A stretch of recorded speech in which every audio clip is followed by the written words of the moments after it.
无我的境界是宇宙最高的心灵品质。我们的小我意识带来了很多的麻烦。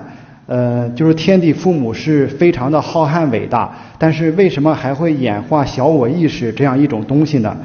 再一点就是小我意识算不算大自然的一个众生？什么小我怎么？就是小我意识，就是我再说一遍啊。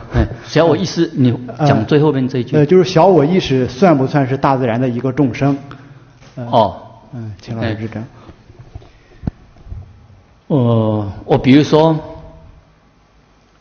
大自然存在的干净的空气、干净的水、美丽的山川河流，那你问我说那些河流里面的那些有毒的化学物品，是不是大自然的一份子？是不是大自然的一种？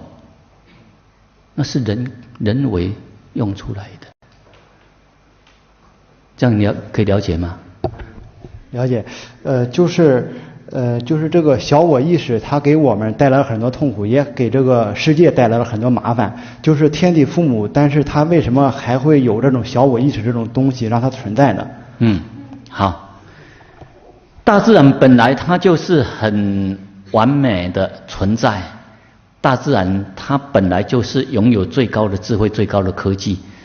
那大自然养育人类，好，给人类呢是充分的本来就是充分的去体验，充分的去创造但是如果你不懂得天地之道，你就会违背天地之道的法则，然后去做害己害人的事情。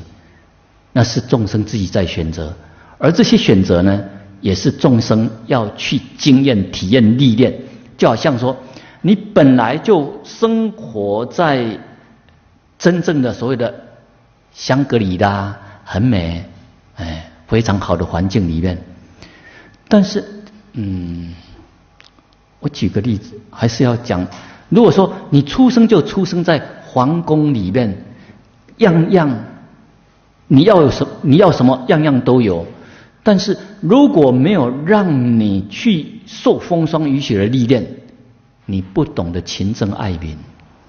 如果没有让你去受过苦，没有让你去受过一些培训，把你呵护的掌上明珠，或是呵护成为那个不可受到风寒的小皇太子，这个等他长大之后，他不懂得勤政爱民，不懂得民间疾苦，所以本来会有一些境界让众生可以去历练、去成长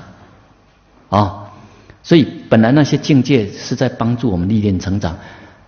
就像一个人，你本来可以不用结婚，但是你为什么偏偏要去找一个什么旗鼓相当的对手来历练？因为没有让你吃一些苦，你就是不知道珍惜，不知道爱护。好，所以大自然会给我们自由的选择。你悟性比较高的话，你不用去经历那些。但是有很多人他就是好命惯的，他不知道珍惜，不知道惜福，所以就要变成，就好像富有家庭的小孩子，你给他再多好处，给他再怎么照顾，他就是抱怨，所以父母亲就把你送到那个贫民窟里面去历练一段。好。这些呢，当他到那边去历练一段之后，或是到非洲那些贫穷的地区去历练一段之后，他才知道什么叫做真正的天堂，才会懂得珍惜，才会懂得感恩，才会懂得知足。